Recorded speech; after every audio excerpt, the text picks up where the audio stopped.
P1 వేసుకోండి, ఫ్రీగా ఉంటుంది. దీంట్లో సర్ఫ్ వేసుకోండి. అప్పుడు ఇంకా డోర్ క్లోజ్ చేసేయండి, ఆటోమేటిక్గా అదే వెళ్ళిపోద్ది. పవర్ ఆన్ చేయండి.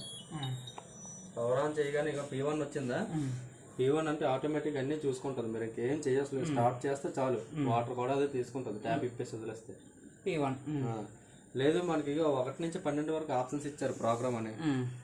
P1 అంతా డైలీ యూజ్, P2 అంతే హెవీ బట్టలు, P3 డెలికేట్స్, P4 వైట్ బట్టలు, P5 stain wash, P6 eco wash, P4 హూల్ బట్స్,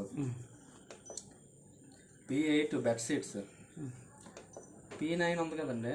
మీరు బయటని బట్టలు ఉతుక్కొని లేదనుకోండి ఎక్కడైనా వరుసలో తడిసి వచ్చారు అనుకోండి, ఆ టైంలోనే మనకి ఇప్పుడు బట్టలే ఉతకవసరం లేదు, ఓన్లీ జాడించేసి స్పిన్ చేసేస్తే సరిపోద్ది అనుకుంటే P9లో సరిపోద్ది. లేదు మీరు బయటని బట్టలే ఉతికేసుకొని ఓన్లీ పిండుకోవాలనుకుంటే P9, అదే P10 స్పిన్ డ్రై. లేదు ఓన్లీ బట్టలు ఒకటే ఉతుక్కుంటుందంటే wash, P12 aqua store, only నీరు అనేది స్టోర్ చేస్తుంది. అంటే మీకు ఇంకా ఈ ఆప్షన్ ఇది నొక్కే కొద్ది వాటర్ లెవెల్ మారిపోతుంటుంది. లేదు మనకు వద్దు, మనకి ఇంకా మార్చుకోవాలనుకుంటే ఆటోమేటిక్ నొక్కుతుంటే అది మారుతూ ఉంటుంది. ఇక్కడ వాటర్ లెవెల్, ఇక్కడ హాట్ వాటర్ ప్రెస్ చేశారనుకోండి, అది అప్పుడు వాటర్ అనేది ఫిల్టర్ అవుతుంది.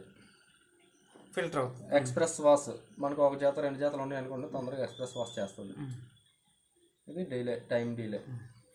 మనకి ఇవి మురికి బట్టలు ఉండాలి అనుకోండి, ఎంతలో పెట్టాలి? బాగా మురికి బట్టలు P2లో పెట్టుకుంటే సరిపోతుంది. P2 సరిపోతుంది. మ్యాక్సిమం డైలీ వాష్ దేంట్లో పెట్టుకుంటే సరిపోతుంది. ఆటోమేటిక్గా సోకు, వాష్, రిన్స్, డ్రై ఇది ప్రెస్ చేస్తారు అనుకోండి, ఆటోమేటిక్గా అలా రన్ అవుతుంది. ఫస్ట్ టబ్ తిరుగుతుంది మొత్తం అంతా, ఫ్రెష్ చేస్తే అలా తిరుగుతూనే ఉంటుందా.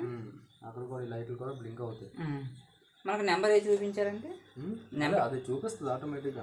ఇప్పుడు ఏంటంటే డ్రమ్ములో ఉన్న ఏదైనా వేస్ట్ వాటర్ ఉన్నది అనుకోండి, బయటకు పోతుంది ఫస్ట్, అలా తిరుగుతుందంటే డ్రమ్ము రొటేట్ అయిన తర్వాత అప్పుడు డ్రమ్ ఆగిపోయి వాటర్ తీసుకుంటుంది, అప్పుడు నెంబరింగ్ వస్తుంది మనకి, అంతే ఇంకా.